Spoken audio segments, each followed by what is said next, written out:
makuru agandi abari kuzakubara abantu bahaburwa kugira umutima gw'ihanga uteriho no kundi ihanga ryabo babana bakora umurimo gubaheirwe ubwo kubara abantu bijaho wanyuma y'abantu abatungire imirimo yo kubara abantu mu district ya Kiruhura ukwetombeta wanyuma y'isente eziba bintu batekateka kwewa kucendezibwa.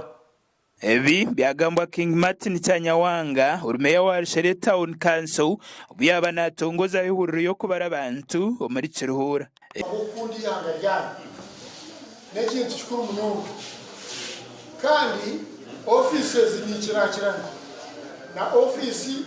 eru kubakurira yukosi RDC na information babana kabatungire sente mwene cyo kitabasisi semero kandi mmanyengo development yari mukono yanyu sesa sene manyisaje mbara abantu n'ibintu byabo government tunyo byabo planning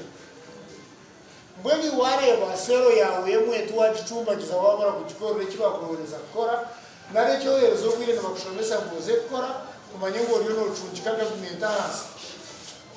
Ikingi ayanangiriza abaturage ukweyihamwe muzego gumana batekatekero mu sente umuruburu mu gwona guba rukuza gukora konka bagireho bice bakora ihanga ryabo mukunde ihanga ryanyu muze kubara abantu government nenda kubara abantu n'emiringo yabo abakaze n'abangayi abashija n'abangayi nangwa n'abana nabo n'abangayi ebi byona government ko kweza kushoborogerwa etupuraningira okwera tukora development.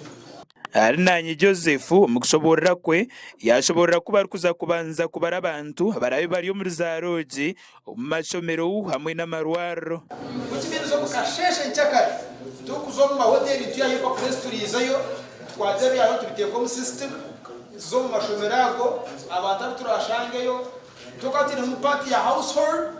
tukwe yabashomesa nabandi hamwe n'abana babarire abakurayishesha musheri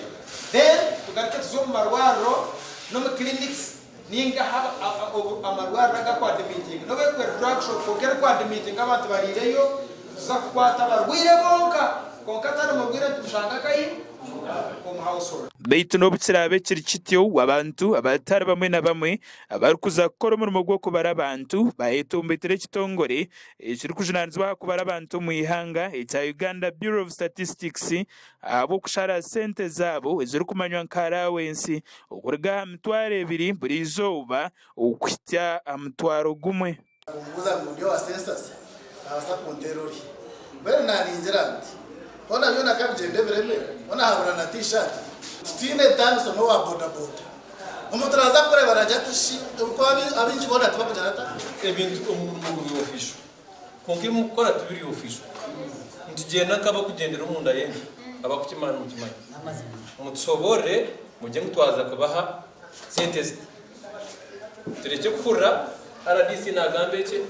supervisor obe na training na gambeke Begambo bye Joseph yahiga abantu aba ukugumesereza abo kubempinda hinduka zona ziri mu ihanga ryona enumeration facilitation for enumerators